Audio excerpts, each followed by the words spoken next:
네, 우리에게 주시는 말씀은 사무엘상 7장 12절에서 14절까지 말씀입니다. 사무엘상 7장 12절에서 14절까지 말씀입니다. 우리 한 목소리로 함께 성경 말씀 함께 봉독하시겠습니다. 함께 봉독합니다. 사무엘이 돌을 취하여 미스바와 센 사이에 세워 이르되 여호와께서 여기까지 우리를 도우셨다 하고 그 이름을 에벤에셀이라 하니라. 이에 블레셋 사람들이 굴복하여 다시는 이스라엘 지역 안에 들어오지 못하였으며 여호와의 손이 사무엘이 사는 날 동안에 블레셋 사람을 막으심에 블레셋 사람들이 이스라엘에게서 빼앗았던 성읍이 에그론부터 가드까지 이스라엘에게 회복되니 이스라엘이 그 사방 지역을 블레셋 사람들의 손에서 도로 찾았고 또 이스라엘과 아모리 사람 사이에 평화가 있었더라. 아멘. 네, 오늘 말씀은 우리가 아주 잘 아는 에벤에셀에 대한 말씀입니다. 여기까지 도우셨다라는 신앙의 고백입니다. 목사이다 보니 많은 장례에 참여하게 됩니다. 이 장례 가운데 또 죽음을 앞둔 많은 분들이 임종을 지킬 때가 많습니다. 그런 임종들을 지켜볼 때면은 참 복되게 사셨다라고 생각되는 장례가 있는 반면에 또 한편으로는 참 힘들게 사셨다라는 생각을 하는 그런 마지막도 있습니다. 근데 기억에 남는 이 몇몇 임종 가운데 아주 오래전에 장로님 한 분이 돌아가시기 전에 정말 돌아가시기 하루 전에 신방을 갔을 때 이런 이야기를 하셨습니다. 하나님께서 나를 도우셨습니다. 이런 고백을 들었습니다. 성공하신 분이었어요. 정말 열심히 사셨던 분이셨고, 그리고 많은 사람들이 저 장로님은 참 대단한 사람이야. 참 특별한 재능을 갖고 있는 분이야. 그리고 정말 사업 소원이 좋은 분이야. 세상에서 성공하신 장로님이셨는데 이제 돌아가시기 하루 전에 장로님께서 마지막으로 남기신 말은 하나님께서 나를 도우셨습니다. 저와 여러분은 하나님의 도움 가운데서 살아가고 있다는 것 꼭 기억하시기 바랍니다. 오늘 말씀은요, 사무엘에 대한 이야기입니다. 사무엘 이전의 제사장은 누구냐 하면은 엘리 제사장입니다. 우리 아이들과 함께 예배드리기 때문에 좀 어려운 이름들은 그냥 지나가겠습니다. 엘리 제사장의 두 아들이 있습니다. 근데 이 두 아들은 타락을 했어요. 원래 아버지 제사장의 일들을 자녀가 이어서 하는 것이 그 당시에 관례였습니다. 그런데 이 두 아들은 타락을 했고요. 그들은 전쟁 가운데 언약궤를 메고 나갔다가 죽임을 당하게 됩니다. 언약궤도 빼앗겨버리게 됩니다. 그리고 이제 사무엘이 사사가 되어서 마지막 사사입니다. 사무엘의 시대가 시작됩니다. 언약궤라는 것은 그 당시에 주변 나라들에게 두려움의 대상이었습니다. 왜냐하면 전쟁 가운데 언약궤가 들어왔을 때, 언약궤가 함께 했을 때 전쟁에서 지지 않았습니다. 그래서 이 언약궤가 함께하는 전쟁은 이스라엘 백성들에게는 굉장히 큰 승리의 시작이었습니다. 그럼에도 불구하고 이 엘리 제사장의 두 아들이 언약궤를 메고 나가서는 전쟁에도 지고 언약궤도 빼앗기고 그렇게 되어버렸습니다. 이 사무엘 시대가 되었을 때 이 언약궤는 다시 돌아왔습니다. 하지만 이 블레셋이라는 나라는 여전히 위협적인 나라였습니다. 그래서 사무엘이 지도자로서 가장 먼저 한 것이 무엇인가 하면은 오늘 우리가 읽은 말씀의 앞절에 있습니다. 미스바의 사람들을 모으고 기도를 합니다. 사무엘이 이스라엘 온 족속에게 명령하여서 너희가 전심으로 여호와께 돌아오려거든 그렇게 이야기를 합니다. 그리고 몇 가지를 이야기를 합니다. 우상을 제거하고 그리고 너희 마음을 여호와께로 향하여 그만을 섬기라 그렇게 이야기를 합니다. 그리하면은 너희를 블레셋 사람의 손에서 하나님께서 건지실 것이다 이렇게 이야기를 하고요. 사무엘이 온 이스라엘을 미스바로 모이라고 합니다. 그리고 거기서 기도합니다. 어떤 기도를 합니까? 금식하면서 하나님, 우리가 하나님께 범죄하였습니다. 회개의 기도를 하게 됩니다. 이 기도, 미스바에 모여서 이스라엘 백성들이 있다라는 소식을 듣고 블레셋이 쳐들어오게 되고요. 이 전쟁 가운데서 승리를 하게 됩니다. 그런데 승리를 하면서 전쟁 가운데 그들을 쫓아가면서 이제 미스바와 센 사이에 돌을 세우고 오늘 말씀이 이어집니다. 돌을 세우고 뭐라고 이야기를 합니까? 여호와께서 여기까지 우리를 도우셨다 이렇게 이야기를 합니다. 그 말이 에베네셀이라는 말입니다. 여기까지 우리를 도우셨다. 우리가 2018년 한 해를 돌아보면서 저와 여러분에게 이 고백이 있기를 소망을 합니다. 야, 내 힘으로 정말 열심히 살았어 라는 것이 아니라 하나님께서 나와 함께 하셨고 하나님께서 지금까지 나를 도우셨어 라는 것이 저와 여러분의 고백이 되기를 소망을 합니다. 근데 이렇게 하나님께서 우리를 여기까지 도우셨어 라는 고백을 하기 이전에 이스라엘 백성들이 무엇을 했습니까? 자기들 마음 가운데서 우상을 제하고 그리고 하나님 앞에 기도하고 금식하며 회개하며 나아갔음을 꼭 기억하시기 바랍니다. 여러분, 기도는 언제나 결단을 요구합니다. 저와 여러분의 삶 가운데서 우리가 이렇게 살아야 돼. 이렇게 사는 것이 하나님께서 기뻐하시는 삶입니다. 우리는 이 삶 가운데서 하나님께서 기뻐하시는 것을 우리의 삶 가운데서 지켜나감으로 인하여서 우리의 기도, 우리의 회개, 우리의 금식이 정말 하나님을 향하는 것이 되어야 한다는 것입니다. 우상을 제거하는 것이 회개의 출발이었습니다. 그 당시에 아스타롯이라는 여신을 섬겼습니다. 이 가나안의 신입니다. 농경의 신입니다. 당시 가장 사랑받는 여신이었고요. 풍요의 신이었습니다. 오늘날로 이야기를 하면은 돈의 신입니다. 풍요.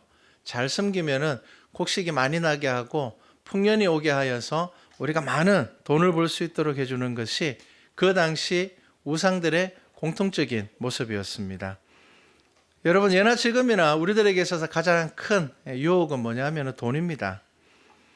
교회도 하나님을 섬기지 못하고 돈을 섬길 때가 많습니다. 말씀을 시작하면서 엘리 제사장에 대해서 이야기를 했습니다. 그 두 아들이 타락해서 죽어버렸습니다. 그런데 그 두 아들이 타락했던 시작이 어디냐면요, 성경에 이렇게 기록되어 있습니다.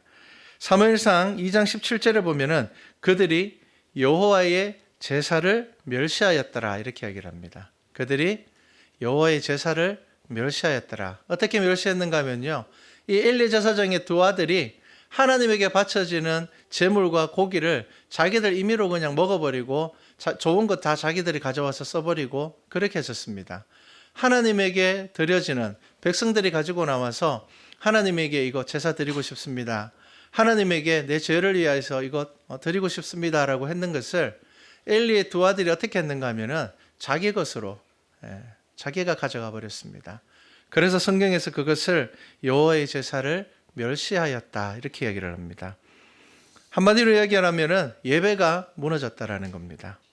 예배가 무너지고 하나님보다 돈을 더 사랑하게 되니까 언약궤를 메고 나가서도 전쟁에서 지게 됩니다. 이 엘리의 두 아들이 언약궤를 메고 전쟁에 나갔을 때 상황을 성경이 어떻게 이야기하고 있는가 하면요, 이렇게 이야기를 합니다. 전쟁에서 한번 졌습니다, 이스라엘이. 그래서 안 되겠다, 언약궤를 가지고 와라. 그래서 이 엘리의 두 아들이 언약궤를 가지고 전쟁 가운데 들어오게 됩니다. 그러니까 이스라엘 백성들이 사기가 엄청나게 올라갑니다. 사람들이 환호하고, 왜? 이때까지 언약궤를 함께해서 전쟁에서 진 적이 없기 때문입니다. 그래서 막 이스라엘의 진중에서 막 호함 소리가 나고 함성 소리가 나고 이러니까 블레셋 사람들이 두려워합니다. 야, 이거 무슨 일이지? 알아봅니다. 야, 언약궤가 그들 속에 들어왔다라는 겁니다. 그러니까 블레셋 사람들이 이렇게 얘기합니다. 야, 큰일 났다. 하나님이 저들과 함께한다. 두려움에 떨었다고 얘기를 합니다. 여러분, 전쟁에서 가장 중요한 것은 사기라고 이야기를 합니다. 그런데 언약궤가 이스라엘 백성 안에 들어옴으로 인하여서 이스라엘은 사기가 끝까지 올라갔습니다. 그럼에도 불구하고 그 전쟁에서 패할 수밖에 없었습니다. 왜 그렇습니까? 예배가 무너져 버렸고요. 그리고 우상 숭배에 빠졌고요. 물질과 축복의 노예가 되어버린 이스라엘에게는 언약궤가 아무런 의미가 없었기 때문입니다. 내가 그냥 예수 믿으니까, 내가 목사이니까, 내가 장로니까 당연히 하나님께서 나와 함께 하실 거라. 그렇지 않습니다, 여러분. 목사라 할지라도, 장로라 할지라도, 신앙생활의 연수가 내가 아무리 깊다 할지라도 내 삶 가운데서 하나님을 향하는 믿음을 가지고 있지 못하다라면, 내가 전심으로 하나님을 바라보고 있지 않다라면 우리의 삶 가운데서 하나님의 역사가 이루어지지 않는다라는 것을 여러분들 아셔야 됩니다. 그래서 사무엘이 사사가 되고 난 다음에 가장 먼저 했는 것이 뭐냐면 바로 예배의 회복이었습니다. 예배를 회복시켰습니다. 그래서 이스라엘은 사사가 되고 난 다음에 그는 회개의 운동을 시작하게 됩니다. 기도가 회복되었습니다. 그들 가운데서 금식을 선포하였고, 이때까지 우리가 우상 숭배하였던 것들, 하나님을 믿노라 하면서 우리가 물질을 따라다녔고 하나님을 믿노라 하면서 돈을 따라다녔던 자신들의 믿음을 돌아보고 회개하였습니다. 비로소 하나님이 그들과 함께 하셨습니다. 사무엘이 고백합니다. 하나님이 여기까지 우리를 도우셨다. 여러분, 이 고백은 이제 하나님께서 여기까지 도우셨어 끝이라는 것이 아니라 여기까지 도우신 하나님께서 앞으로 우리와 함께 하실 것이다라는 믿음의 고백입니다. 이스라엘은 하나님께 예배만 드리고 군대도 없고 전쟁에 나가지도 않고 그런 것 아닙니다. 자신의 삶에서 자신들이 해야 될 것 최선을 다했습니다.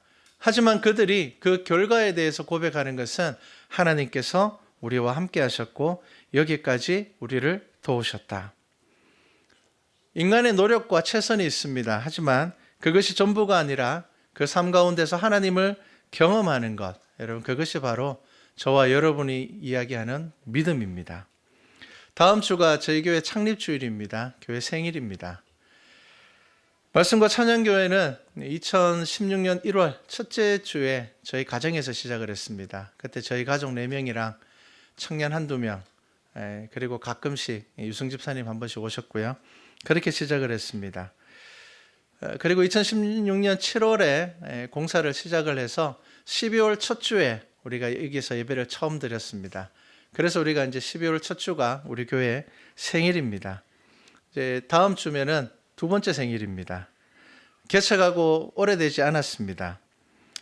개척하는 것 참 쉽지 않았습니다. 개척을 한다고 마음을 먹었을 때 주위에 그래 하나님께서 기뻐하시는 일이니까 합시다, 해보십시오 라는 사람보다는 되도록이면 안 하는 게 좋지 않겠나, 요즘 같은 세상에 개척을 안 하는 게 낫지 않나 라는 이야기를 훨씬 더 많이 들었습니다. 좀 더 기다려봐라 라는 이야기도 많이 들었습니다. 하지만 정말 많은 생각과 기도 가운데 1990년도에 신학교를 입학을 하면서 하나님에게 서원했던, 내가 40이 되면 개척하겠습니다라는 그 약속을 지키기 위해서 좀 많이 늦었지만 개척을 시작을 했습니다.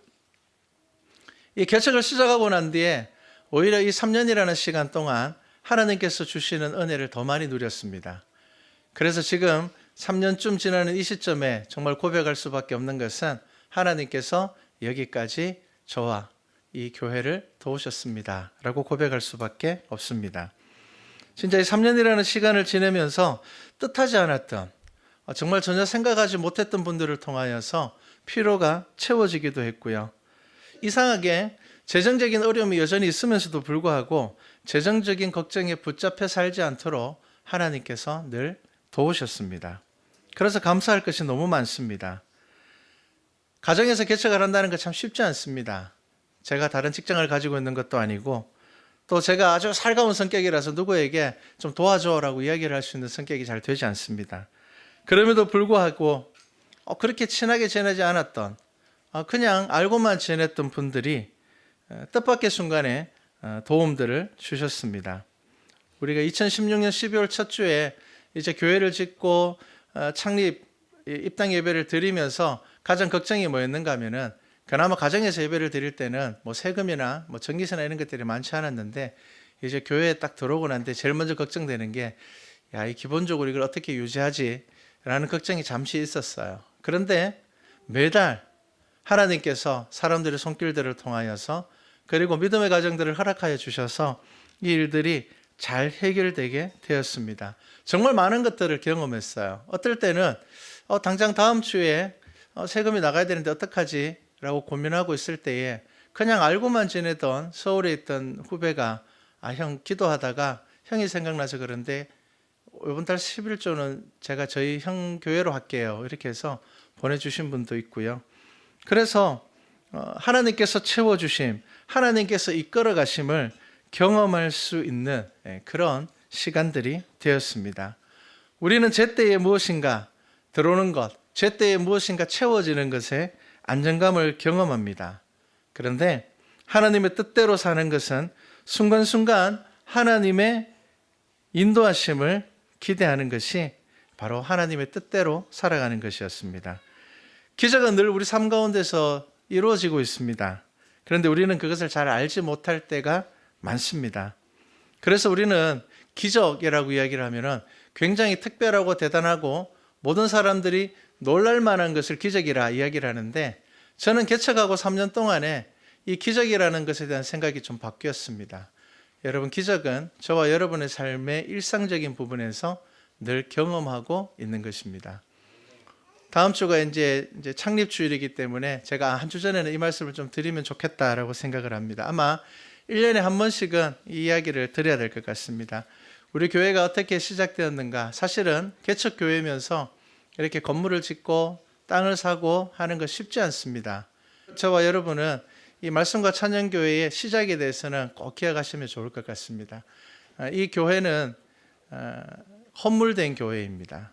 저희 아버지께서 평생을 목회하시고 은퇴하시고 난 다음에 사실은 30년이라는 시간을 목회를 하셨지만 은퇴를 할 때는 퇴직금이 거의 없었습니다. 왜냐하면은 대구 남덕교회가 아버지가 목회를 하셨을 때 한 25명, 30명 정도 되던 교회가 30년이라는 시간 동안 2,000명 넘게 부흥을 했습니다. 그러니까 30년 동안 꾸준히 부흥을 했어요. 그런데 교회가 커질 때마다 아버지께서는 퇴직금을 정산해서 100% 다 건축원금을 하셨어요. 그러니까 퇴직을 할 때는 퇴직금이 거의 없었습니다. 그런데 교회 장로님들께서 목사님께서 그렇게 고생하시고 모든 거 다 내어놓으시고 목회를 하셨는데 라고 하시면서 30년이라는 시간에 퇴직금을 주셨어요.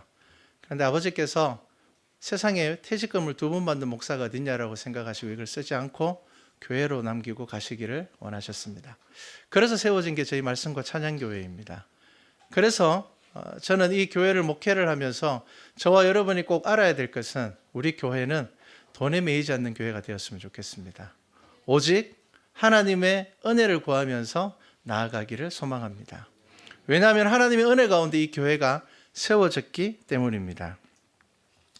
우리는 늘 무엇인가 특별한 일에 대해서 기적이라 이야기를 하지만 우리의 일상 가운데서 하나님의 은혜를 기억하는 것이 바로 기적입니다. 걷지 못하던 사람이 걸으면 기적이라고 이야기를 하면서 원래 우리가 잘 걷는 것에 대하여서는 우리는 감사하지 못할 때가 참 많습니다. 개척을 하면서 평범한 것에 대한 감사가 더 많아졌습니다. 정말 오늘 하루를 살아가는 것이 감사하다라고 생각할 때가 정말 많습니다. 특히나 저도 개인적으로 한 1년 전에 병원에서 진료를 받으면서 의사 선생님이 목사님이 한 3, 4년 전에 뇌출혈이 왔는데요 라는 진단을 받았습니다. 저는 하루 심하게 아픈 적이 있었거든요. 설교를 하다 한번 쓰러진 적이 있습니다. 아주 심하게 아프고 하루 딱 아프고 끝났어요. 그래서 저는 그게 뇌출혈인지도 모르고 지나갔습니다. 그런데 이제 개척을 시작하고 병원에서 그 진단을 받고 정말 하나님께 감사했어요. 하나님께서 여기까지 나를 도우고 계시는구나. 그리고 하나님께서 이 말씀과 찬양교회를 통하여서 하나님께서 하시고자 하시는 일, 이루고자 하시는 일들이 정말 많겠구나. 정말 하나님에게 감사를 했습니다. 그러면서 3년 전에 큰일 날 뻔했어 라는 생각보다는 정말 하루하루 하나님의 은혜 가운데 살아가고 있구나라는 것이 저의 고백이 되었습니다. 저와 여러분은 하나님의 은혜 없이 살아갈 수 없는 사람입니다. 여러분, 그것이 여러분들의 고백이 되기를 바랍니다. 그래서 말씀과 찬양교회를 미래를 놓고 기도하면서 돈의 우상에 빠지지 않는 교회가 되기를 늘 기도합니다. 여러분, 돈은 잘못된 권력을 교회 안에 자리 잡게 합니다. 부자가 되는 것이 마치 하나님에게 신앙을 검증받는 것처럼 생각하게 되는 그 잘못을 교회 안에 자리 잡게 할 때가 많습니다.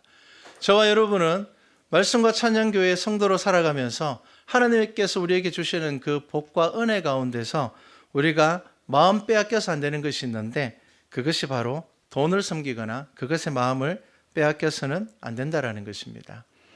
여러분, 일하고 한 달 월급 안 들어오면 세상이 끝날 것처럼 괴로워하는데 예배의 자리는 별로 아쉬워하지 않는다라면은 정말 내가 내 삶 가운데서 무엇을 보물로 생각하면서 살아가고 있는지를 한번 돌아보셔야 됩니다. 여러분, 예배의 자리를 그만큼 사모하셔야 됩니다.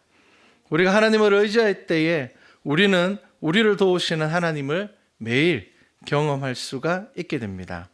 말씀과 찬양교회는 그런 돈의 우상을 벗어나기 위하여서 조금씩 하나님께서 기뻐하시는 질서를 만들어 가려고 합니다.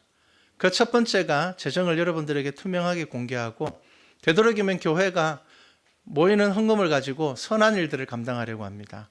그래서 몇몇 가지 질서들을 우리가 세워가고 있습니다. 그런데 그러한 일들을 통하여서 우리가 더 하나님의 큰 은혜를 경험하기를 소망합니다. 말씀과 찬양교회는 하나님께서 주시는 이 은혜를 흘러가게 할 것입니다. 그리고 또 내적으로는 오늘 사무엘이 이스라엘 백성들을 모으고 회개의 기도를 하며 미스바에서 그들에게 정말 말씀을 선포하고 하나님께서 함께 하심을 이야기하는 것처럼 우리 내적으로는 회개와 기도와 이 예배 가운데 주시는 말씀으로 살아가는 그 삶을 여러분들과 함께 살아가기를 소망합니다. 그래서 말씀과 찬양교회 모든 성도들이 이 땅의 삶을 끝내고 주님 앞에 섰을 때에 오늘 우리가 읽은 이 사무엘의 말씀처럼 하나님께서 여기까지 나를 도우셨습니다. 이렇게 고백할 수 있는 교회와 성도가 되기를 소망합니다. 우리 앞에 광야의 삶이 주어질 것입니다. 광야는 피할 수 없는 것입니다. 하지만 하나님께서 우리와 함께 하신다라면은 먹을 게 메추라기와 만나밖에 없다 할지라도 여러분 즐거움으로 살아가는 교회가 되기를 소망을 합니다. 아직 우리가 가야 될 길 멉니다. 이제 두 번째 생일을 맞이합니다. 할 일은 많고 갈 길은 멀지만 오늘까지 우리를 도우신 하나님을 의지하여서 우리가 앞으로도 믿음으로 걸어나가기를 소망을 합니다. 매주의 삶 가운데서 또 드려지는 예배 가운데서 우리의 삶 속에 들어와 있는 이러한 우상들을 제거하기를 원합니다. 돈이라든지 명예라든지 권력이라든지 지식이라든지 우리가 하나님보다 더 의지하고 섬기는 것들을 제거하여 버리고 하나님만 바라보면서 그를 섬길 때에 비로소 우리는 광야길도 능히 이겨낼 수 있는 교회가 될 것입니다. 우리 말씀과 찬양교회 모든 성도들이 2018년 한 해의 믿음의 삶을 돌아보시기를 바랍니다. 내가 어떠한 열매를 가지고 살아왔는가? 그리고 2018년을 돌아봤을 때 정말 내가 가치 있는 삶을 살았구나. 내게 주어지는 시간과 돈과 물질과 그 모든 것 내가 정말 가치 있게 살았구나. 그렇게 고백할 수 있는 성도들이 되기를 바랍니다. 말씀을 마치겠습니다. 오늘 새벽에도 제가 이야기를 했습니다. 우리 성도들과 함께 모여서 제가 바울이라는 영화를 보려고 지금 준비를 하고 있습니다. 이 사도 바울의 인생에 대하여서 만들어진 영화인데 너무 잘 만들었다고 이야기가 되어서 한번 보려고 하는데요. 바울은 모든 것을 다 가진 사람이었습니다. 로마 시민권을 가지고 있었고요. 그리고 또 총명받는 바리새인의 다음 지도자였습니다. 하지만 그 모든 것들이 예수라는 이름 앞에서 내려놓는 사람이 됩니다. 그리고 그가 예수 그리스도를 만나고 죽을 때까지 거의 30년 동안에 걸어서 32,000km를 다니면서 복음을 전하게 됩니다. 이 기간 동안에 그는 복음을 전하고 교회를 세우며 그의 인생을 살아가게 됩니다. 그리고 로마에서 순교하게 됩니다. 왜 그렇습니까? 예수 그리스도를 만남으로 인하여서 이제 그의 삶은 하나님과 동행하는 삶이 되었기 때문입니다. 저와 여러분이 이러한 삶을 살아가기를 소망을 합니다. 여러분들에게 주시는 시간과 여러분들에게 주시는 기회와 그리고 여러분들에게 주어지는 그 모든 것들 가운데서 하나님께서 여러분들에게 주시는 마음, 여기까지 나를 도우신 하나님께서 앞으로도 나를 도우실 것이라, 이러한 고백이 여러분들의 삶 가운데 늘 고백되어지기를 소망합니다. 그런 성도와 교회가 되기를, 그래야서 우리가 주님 앞에 섰을 때에 믿음 가지고 나아갈 수 있는 우리 말씀과 찬양교회 성도 되기를 주님의 이름으로 축복합니다.